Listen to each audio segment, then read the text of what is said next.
కర్నూలు జిల్లా శివారు చిన్నటేకూరు దగ్గర ప్రమాదానికి ప్రధాన కారణం ఓ బైక్. బస్సును బైక్ ఢీకొట్టడంతోనే ఘోరం జరిగింది.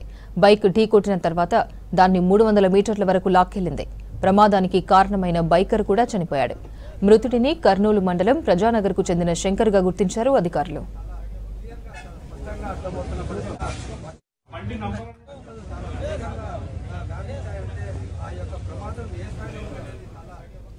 కర్నూలు జిల్లా శివారు చిన్నటేకూరు దగ్గర ప్రమాదానికి ప్రధాన కారణం ఓ బైక్.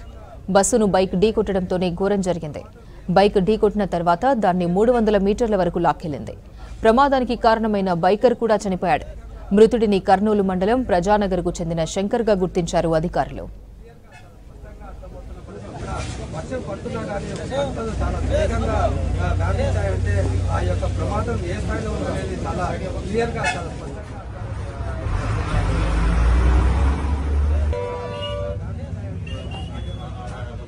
బండి నంబర్